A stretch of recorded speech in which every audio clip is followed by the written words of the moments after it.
Shalom Bapak Ibu, bagaimana kabarnya semua? Saya berharap semua dalam keadaan baik, semua dalam keadaan sehat, semua bersuka cita ya Bapak Ibu ya. Saya ingin mengucapkan selamat Natal buat kita semua, saya percaya biar damai dan sejahtera Natal menyertai kita semua. Nah hari ini Bapak Ibu ya, saya diberikan tema tentang Natal Bapak Ibu ya. Kalau Bapak Ibu suka judul firman Tuhan, saya berikan judul The Peace Within Me, ya damai di dalam diri kita Bapak Ibu. Nah sebelum saya masuk Bapak Ibu, saya mau Bapak Ibu lihat gambar ini Bapak Ibu ya. Bapak Ibu tahu ya, ini burung Raja Wali Bapak Ibu, ini adalah unggas yang hebat, unggas yang terkuat Bapak Ibu. Ya, burung Raja Wali Bapak Ibu adalah burung yang sangat hebat. Ketika dia mau bertelur Bapak Ibu, dia harus mencari tempat yang tinggi. Nah biasanya burung Raja Wali itu bersarangnya itu di puncak gunung Bapak Ibu. Dan ketika dia bertelur, telurnya gak pernah banyak Bapak Ibu ya. 1 paling banyak 2 Bapak Ibu. Nah ketika telurnya pecah, anaknya keluar Bapak Ibu, maka sarang itu adalah tempat yang ternyaman buat anaknya. Sarang itu adalah tempat yang teraman buat anaknya Bapak Ibu. Tapi ketika anaknya sudah mulai tumbuh bulunya dan sudah mulai besar Bapak Ibu, saya percaya Bapak Ibu bahwa anaknya ini harus bertumbuh semakin dewasa. Yang mengerti katakan amin. Anaknya harus semakin menjadi emaknya, ya semakin menjadi induknya, menjadi burung Raja Wali dewasa. Dan bagaimana caranya supaya anaknya ini bertumbuh menjadi dewasa? Ya, Alkitab menceritakan kepada kita dalam nyanyian Musa di dalam Ulangan 32 ayat yang ke-11 dan ayat yang ke-12. Firman Tuhan katakan begini, laksana Raja Wali menggoyang bangkitkan isi sarangnya. Dia melayang-layang di atas anak-anaknya, mengembangkan sayapnya, menampung seekor dan mendukungnya di atas kepaknya. Demikianlah Tuhan sendiri menuntun dia dan tidak ada Allah asing menyertai dia. Jadi bagaimana caranya anak Raja Wali dibikin dewasa sama induknya? Caranya adalah sarangnya digoyang bangkitkan. Katakan sama-sama digoyang bangkitkan. Ya sama seperti Satpol PP Bapak Ibu ya, menggoyang bangkitkan lapak kaki 5 Bapak Ibu. Ya kenyamanannya mulai diusik Bapak Ibu. Ketika kenyamanannya diusik maka apa yang terjadi? Anak Raja Wali itu akan melompat keluar dari sarangnya. Sarangnya ada di mana? Di puncak gunung Bapak Ibu. Jadi anaknya ini akan lompat terjun bebas ke bawah. Dan gak langsung ditolong sama induknya. Karena Alkitab berkata induknya hanya akan melayang-layang di atas anak-anaknya. Ya, waktu anaknya lompat ke bawah, dia lihat emaknya di atas, dia lihat induknya di atas. Gak ditolong. Mungkin pikiran daripada anak Raja Wali berkata, emak jahat. Sama seperti orang Kristen Bapak Ibu ya. Ketika kita punya pergumulan dan seakan-akan Tuhan diam aja, kita selalu berkata Tuhan jahat. Mak Raja Wali tahu Bapak Ibu, kalau anaknya jatuh ke tanah maka anaknya akan mati, anaknya akan binasa. Tapi sebelum anaknya jatuh ke tanah, maka emak Raja Wali langsung mengatupkan sayapnya, dia langsung terjun. Dia terjun lebih cepat daripada anaknya. Alkitab berkata anak-anaknya ditampung dan didukung di atas kepaknya. Anaknya ditolong Bapak Ibu, dibawa naik lagi Bapak Ibu. Waktu anak Raja Wali ditolong sama induknya, mungkin pikiran anaknya benar lagi. Ternyata emak gak jahat, ternyata emak baik. Yang mengerti katakan haleluya. Sampai di atas apa yang dilakukan sama induk Raja Wali, anaknya diterjunin lagi Bapak Ibu. Ya kan? Ditolong lagi, bawa naik lagi ke atas, diterjunin lagi. Pertanyaan saya, kapan proses diterjunin, ditolong ini selesai? Sampai anak Raja Wali serupa dengan gambaran emaknya. Yang mengerti katakan amin. Bapak Ibu saudaraku terkasih dalam Tuhan, ada begitu banyak orang bertanya dalam kehidupan setiap kita. Pak Pendeta, kenapa ya setiap kali saya menjalani kehidupan kayaknya tuh Tuhan ada aja. Kayaknya Tuhan ada bikin sesuatu yang kemudian mengambil damai di mana saya menjalani kehidupan. Bapak Ibu Saudaraku terkasih dalam Tuhan, dalam peristiwa Natal juga terjadi hal yang seperti ini Bapak Ibu. Dalam Matius 1 ayat yang ke-18 sampai dengan ayat yang ke-19, firman Tuhan katakan begini, kelahiran Yesus Kristus adalah seperti berikut.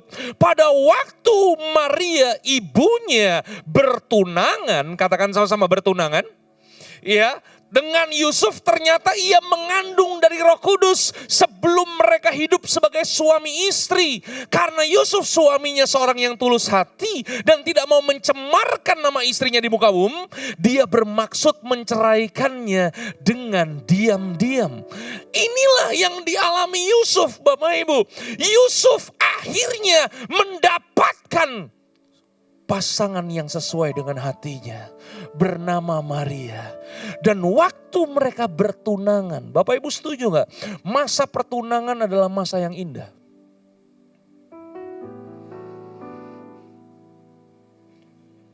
Oh, jemaat di sini langsung kawin sih ya.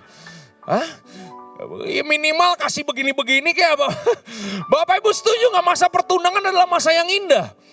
Masa di mana kita mempersiapkan rumah tangga kita. Kita akan hidup dengan pasangan kita. Saya pernah bertunangan Bapak Ibu. Dan menurut saya pertunangan adalah masa yang indah. Di mana saya memikirkan nanti satu hari kami akan tinggal di rumah yang kecil. Seperti di dongeng-dongeng. Ya kan? Depannya ada sungai kecil. Ada air terjun. Ya kan? Ada tsunami. Oh bukan ya kan. Ya kita memikirkan sesuatu yang indah. Dan itulah yang dialami sama Yusuf. Dia akhirnya bisa bertunangan dengan wanita pujaan hatinya.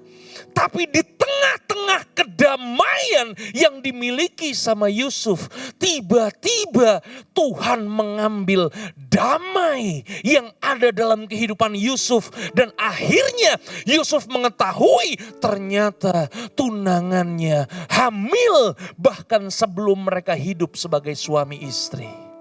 Saudaraku terkasih dalam Tuhan, kalau Yusuf dan Maria hidup di zaman now, kemudian Yusuf tahu istrinya mengandung duluan, kira-kira apa yang dalam pikiran kita? Jangan belaga blow on Bapak Ibu. Hah? Kira-kira apa yang ada dalam pikiran kita? Kita pasti berpikir bahwa ini udah diselingkuh sama siapa dia. Dia sudah bermain dengan siapa sampai hamil Bapak Ibu.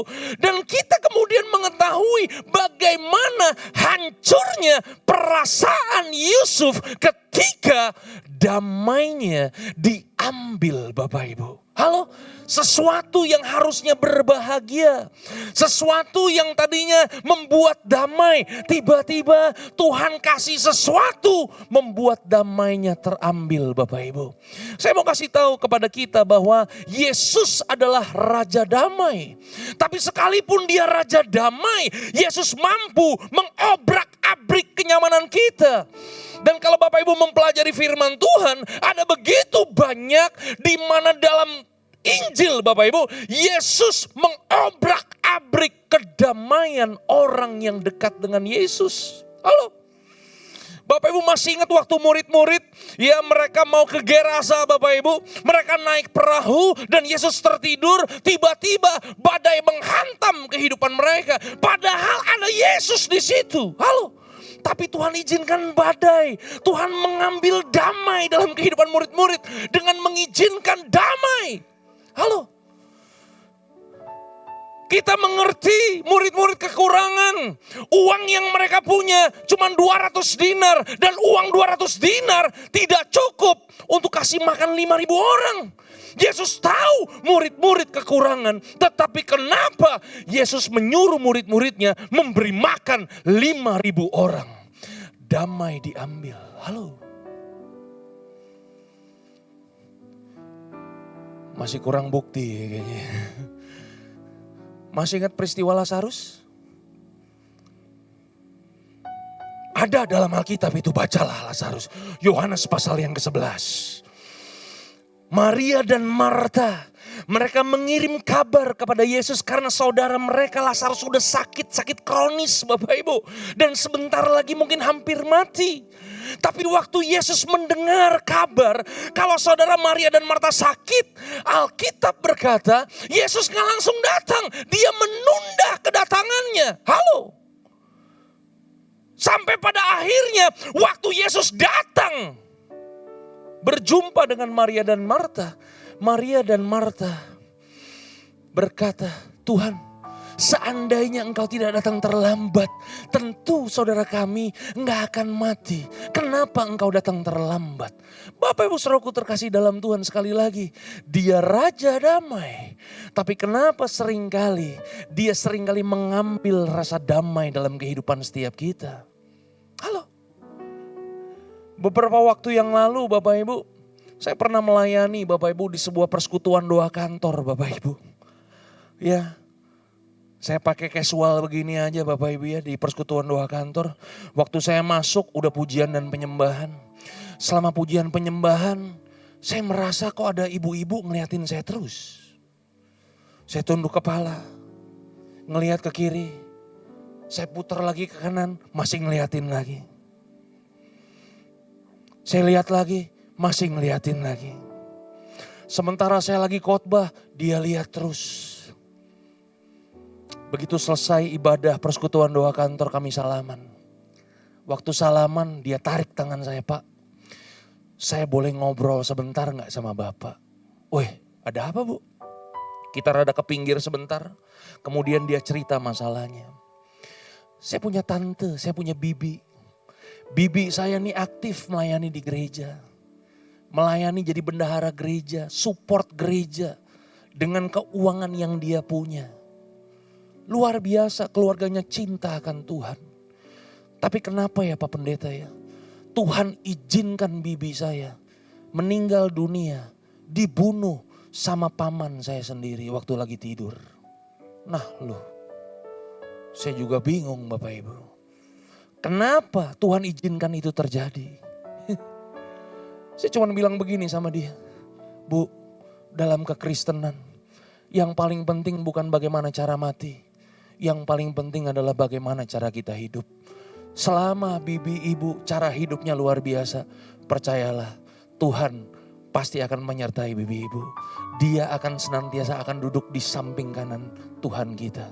Saya cuma bisa kasih penghiburan. Hari ini Bapak Ibu Saudaraku terkasih dalam Tuhan, kita akan menjawab Bapak Ibu. Ya, kenapa Tuhan seringkali mengambil rasa damai kita? Bapak Ibu siap belajar firman Tuhan? Yang begini-begini kayaknya kurang amin ya. Hah? Ada amin? Siap belajar? Ya, alasan yang pertama Bapak Ibu, kenapa seringkali Tuhan mengizinkan diambil rasa damai kita? Karena Tuhan mau rasa damai kita bukan ditempatkan kepada keadaan, bukan kepada situasi dan kondisi, tapi kita harus belajar meletakkan rasa aman kita kepada pribadinya, kepada karakternya Bapak Ibu. Dan Tuhan kita, dia adalah Bapa kita. Dan kita adalah anak-anaknya Bapak Ibu. Dan kalau kita adalah anak-anak Tuhan, seringkali Tuhan izinkan diambil rasa damai kita. Bukan karena Tuhan jahat, bukan karena Tuhan iseng. Tapi karena Tuhan mau supaya saudara dan saya makin hari makin dewasa. Halo. Bapak Ibu Saudaraku terkasih dalam Tuhan, Yohanes 14 ayat yang ke-27. Damai sejahtera ku tinggalkan bagimu, damai sejahtera ku berikan kepadamu, dan apa yang ku berikan tidak seperti yang diberikan oleh dunia kepadamu. Janganlah gelisah dan gentar hatimu. Yesus katakan ini kepada murid-muridnya Bapak Ibu. Halo. Kalau Yesus berkata kepada murid-muridnya, "Woi, jangan gentar, jangan takut." Berarti kondisi murid-muridnya lagi kenapa itu? Lagi takut, hatinya lagi bergetar Bapak Ibu. Kenapa? Karena sebentar lagi Yesusnya mau ditangkap, mau disalib, mau mati Bapak Ibu. Dan sebelum Yesus mati, Alkitab berkata, damai sejahteraku kuberikan kepadamu. Dan apa yang kuberikan tidak seperti apa yang dunia berikan kepadamu. Halo? Masalahnya begini Bapak Ibu. Seringkali kita menempatkan rasa damai kita seperti orang dunia Bapak Ibu. Ada orang yang menempatkan rasa amannya sama berita-berita Bapak Ibu. Kok ya bisnismen kalau berita dunia ini lagi damai, lagi sentosa, kita damai Bapak Ibu, iya kan? Tapi begitu dengar berita ada krisis di sini, mulai kehilangan rasa damai. Halo? Itu sebabnya kita pantau terus dolar hari ini berapa. Halo?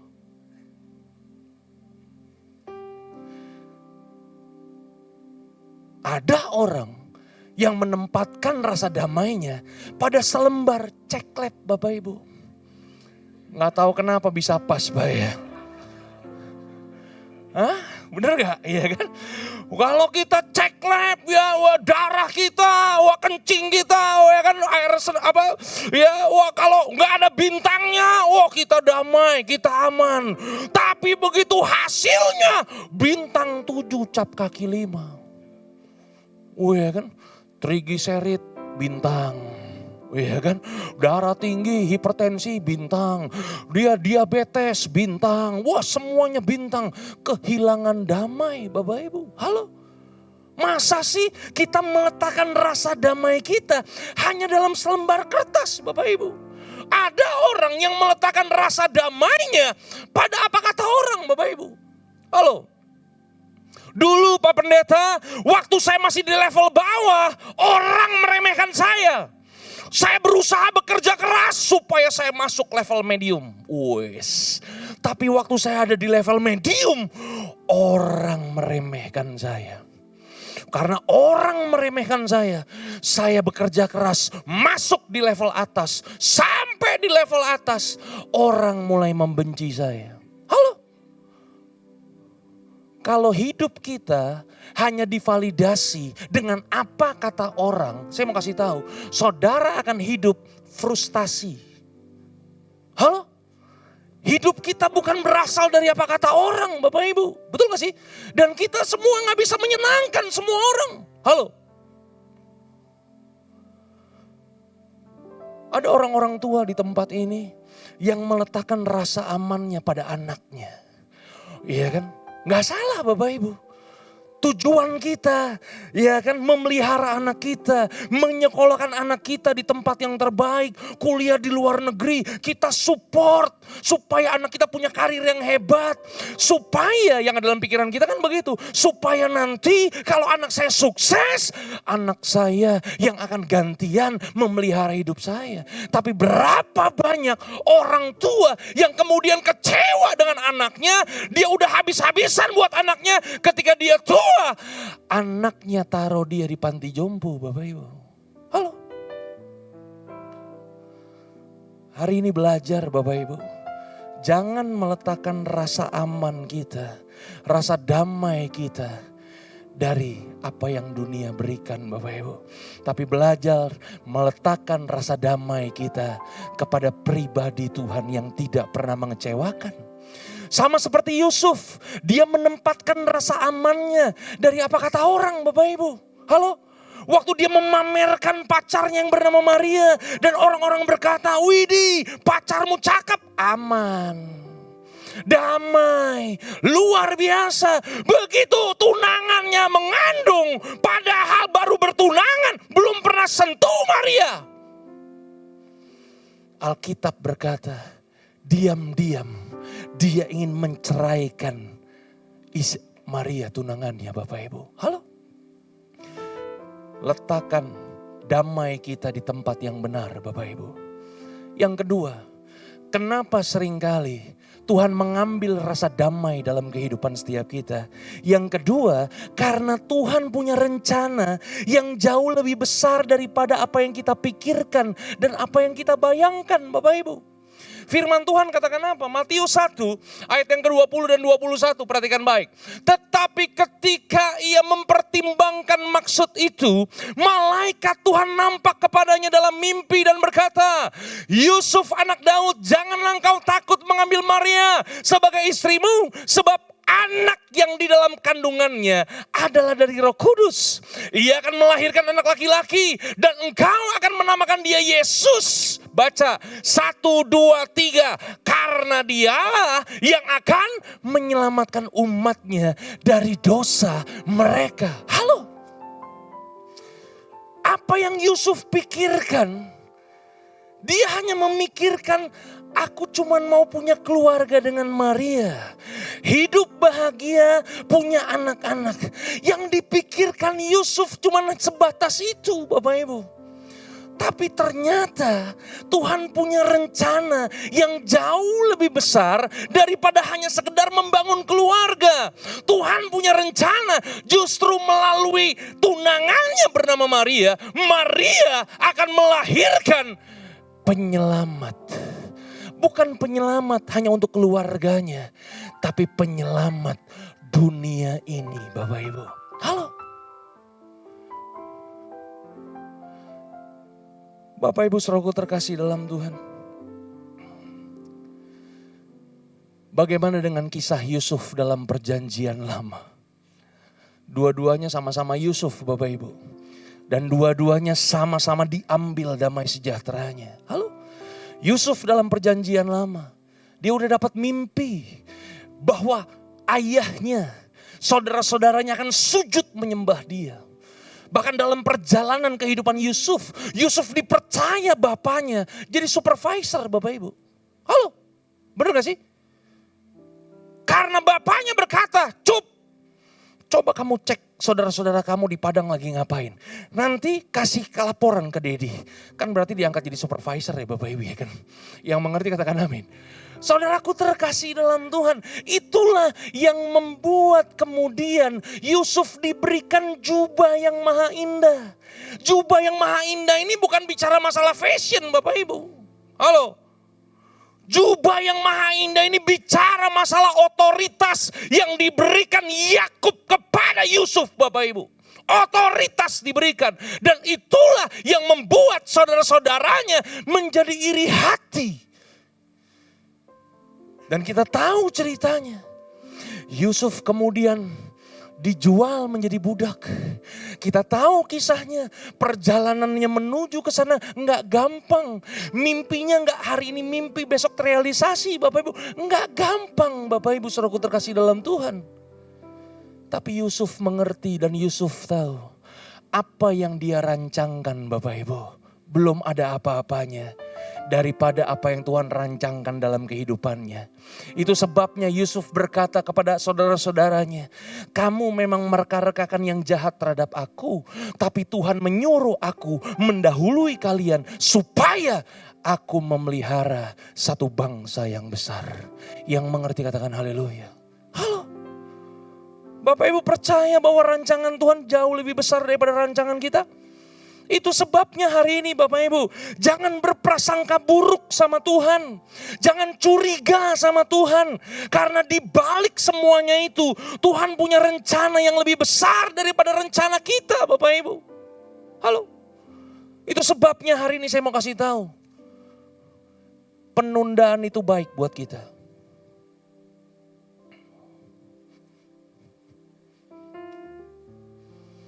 Ini kalau gak ada amin saya udah mau pulang nih. Saya khotbah udah keringetan nih Bapak Ibu ya. Ini khotbah udah sungguh-sungguh nih Bapak Ibu. Halo? Saya ulang sekali lagi, itu sebabnya ada baiknya penundaan itu baik buat kita. Halo? Bukan karena Tuhan jahat, kurang kerjaan. Halo? Bapak Ibu saudaraku terkasih dalam Tuhan.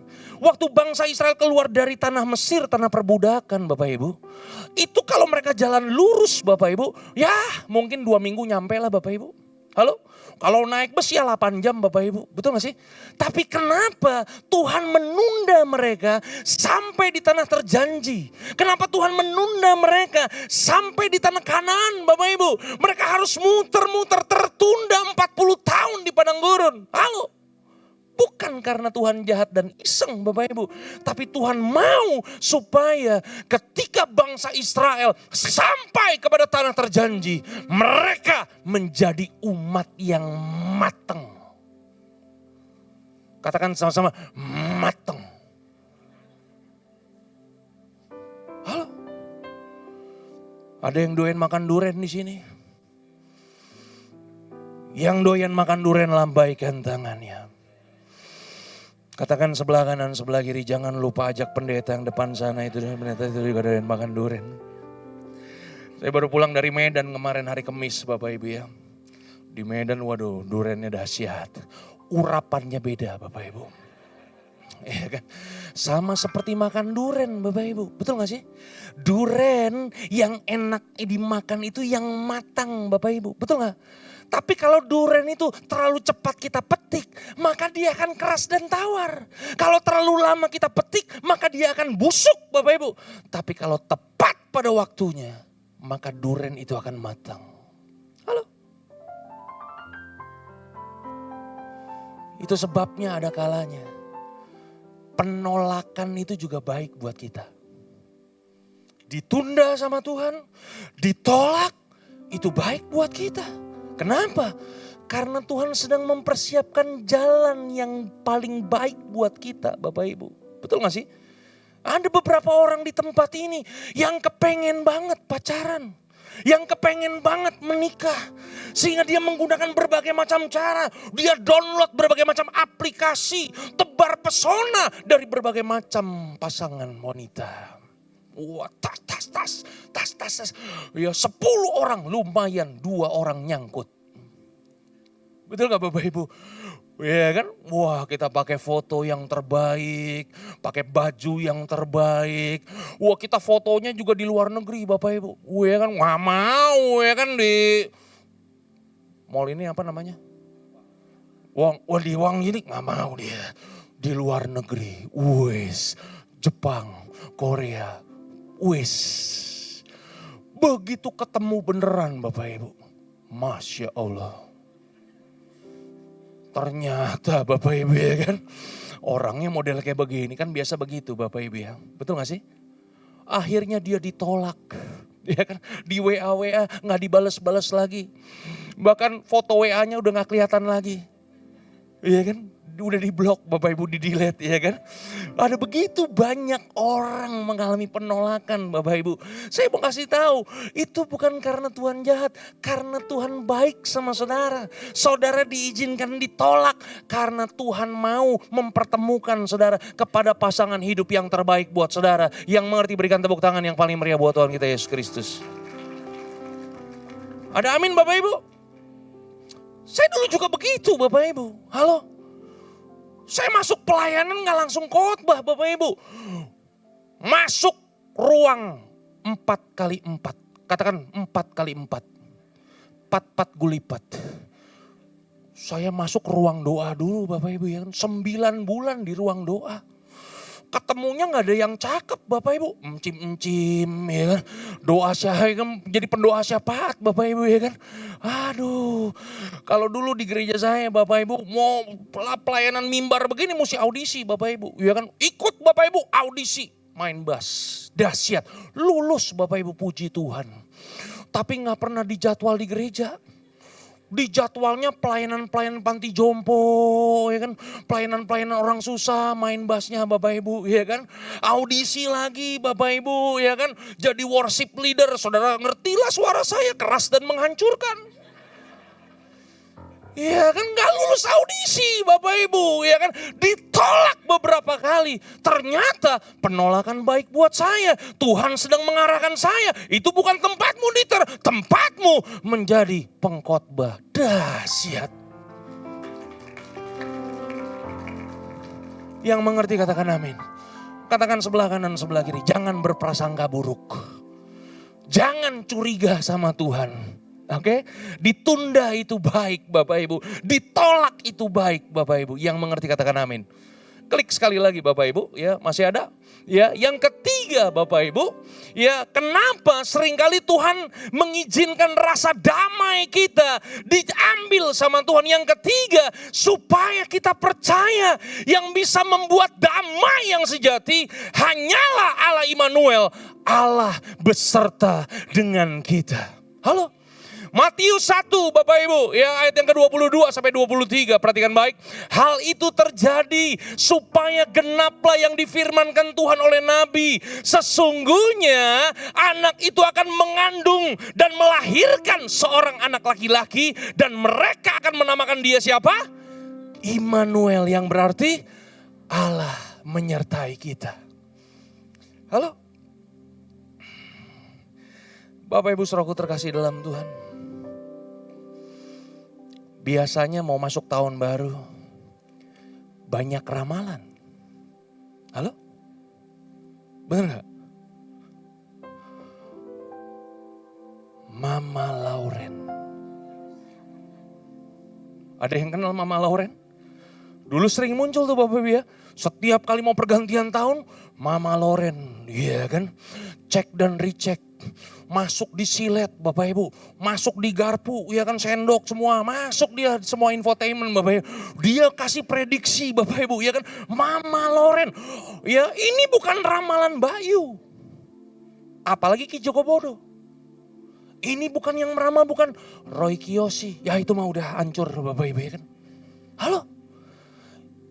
Yang meramal tahun 2026 ini ekonom Pak. Pakar, katakan sana pakar. Saudara tahu apa itu pakar? Apa-apa sukar. Makanya kalau kita dengar pakar-pakar ini bicara, iman kita bisa hilang Bapak Ibu. Iya kan? Mereka memprediksi Bapak Ibu bahwa 2026 akan begini, akan begitu, akan begini, akan begitu.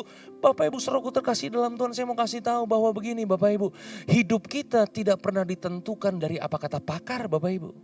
Betul gak? Di tengah-tengah krisis yang kita semua pernah hadapi. Saudara masih makan sehari 3 kali kan? Masih snack 2 kali kan? Masih bisa ngopi 1 kali sehari kan? Halo? Tuhan masih pelihara kehidupan kita. Kenapa? Karena Tuhan menyertai kita. Halo?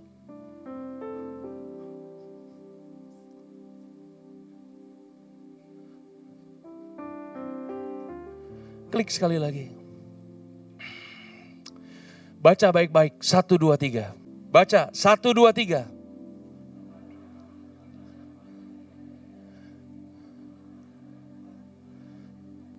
Amin. Selama kita masih nginjek bumi ini, percayalah, saudara gak perlu cari-cari masalah. Masalah bisa datang sendiri dalam hidup saudara. Makanya jangan hidup bodoh Bapak Ibu. Orang bodoh tuh suka cari-cari masalah. Halo? Tapi di tengah masalah, di tengah krisis, tempat teraman kita ketika ada Tuhan di situ. Sama kayak anak kecil Bapak Ibu. Masih punya anak umur 3 tahun, 4 tahun yang ada di sekolah minggu, ada yang masih punya anak? Saudara ajak anak saudara nih ke mall. Main di tempat mainan, mall kan terang Bapak Ibu.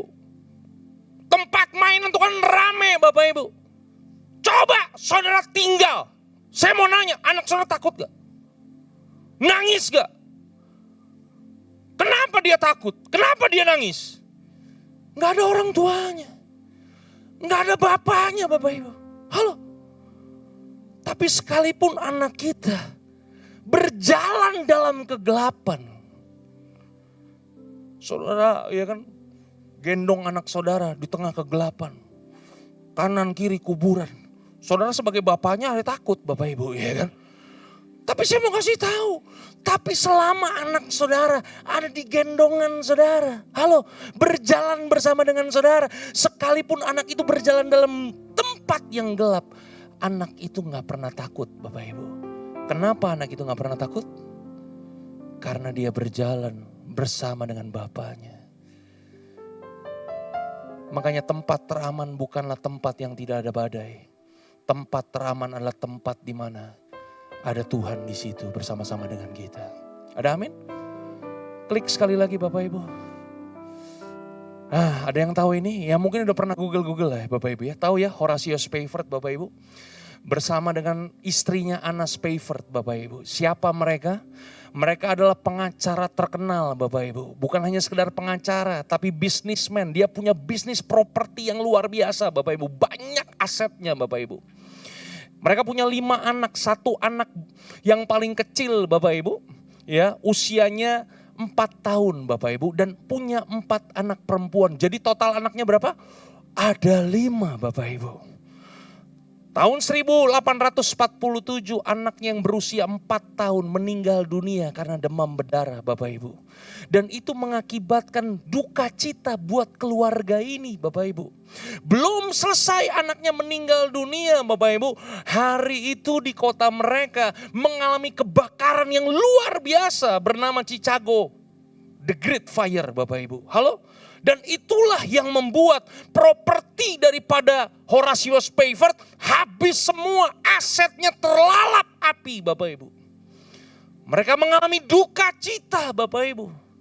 Dan untuk menghibur istrinya dan 4 anaknya, Horatio Spafford memutuskan untuk pergi ke Eropa karena ada teman mereka pengkhotbah terkenal bernama D.L. Moody Bapak Ibu. Mereka berpikir kalau mereka ikut KKR, iman mereka akan dikuatkan Bapak Ibu. Dan mereka merencanakan kepergian mereka ke Eropa. Halo? Horatio Spafford, istrinya dan 4 anaknya. Tapi beberapa hari sebelum keberangkatan mereka ternyata Horatio Spafford dia harus menunda kepergiannya karena ada masalah dalam bisnisnya. Dan Horatio Spafford berkata kepada istrinya, berangkat duluan bersama dengan 4 anak kita, nanti aku akan menyusul. Waktu istri dan 4 anaknya pergi ke Eropa naik kapal laut Bapak Ibu. Di tengah perjalanan mereka, kapal mereka bermasalah. Dan akhirnya kapal yang ditumpangi istri dan 4 anaknya harus tenggelam. Dan 4 anaknya mati di telan lautan. Yang tersisa terselamatkan hanya istrinya. Begitu istrinya sampai di Eropa, kirim telegram ke Amerika. Waktu dibaca sama Horatio Spafford, 4 anaknya mati di telan lautan. Horatio Spafford langsung memutuskan pergi ke Eropa, menyusul istrinya. Di tengah perjalanan, Horatio Spafford dibangunkan oleh nahkoda kapal dan diperlihatkan titik di mana 4 anaknya ditelan oleh lautan, mati di tengah lautan. Waktu Horatio Spafford lihat titik di mana 4 anaknya mati di tengah laut itu Bapak Ibu. Dia mengambil kertas, dia mengambil pulpen Bapak Ibu. Dan dia menuliskan sebuah lirik, sebuah nyanyian himne yang sangat legendaris Bapak Ibu. It is well with my soul Bapak Ibu. Halo, Bapak Ibu pernah dengar lagunya ini? Pernah dengar? Yang ngangguk-ngangguk fix saudara tua sekali. Yang mudah-mudah gak tahu Bapak Ibu. Halo. Bapak Ibu Saudaraku terkasih dalam Tuhan. Saya gak tahu apa yang terjadi dalam kehidupan setiap kita. Mungkin hari ini ada beberapa di antara kita yang berpikir, Tuhan kenapa sih Tuhan izinkan ini terjadi. Seringkali kita berprasangka buruk sama Tuhan. Seringkali kita mungkin kecewa sama Tuhan. Karena apa yang Tuhan izinkan terjadi dalam kehidupan setiap kita. Hari ini kita belajar Bapak Ibu. Tuhan seringkali mengambil damai sejahtera kita. Bukan karena dia jahat Bapak Ibu. Tetapi karena Tuhan mau supaya kita percaya kepada pribadinya. Yang kedua, karena Tuhan punya rencana yang jauh lebih hebat dan lebih besar daripada rencana kita. Dan yang ketiga, kita perlu mengerti bahwa damai yang sejati bukan berasal dari dunia ini. Tapi karena kita punya Allah Immanuel, Allah yang menyertai kita. Tuhan Yesus memberkati Bapak Ibu sampai keturunan ke-7 dan ke-8. Haleluya.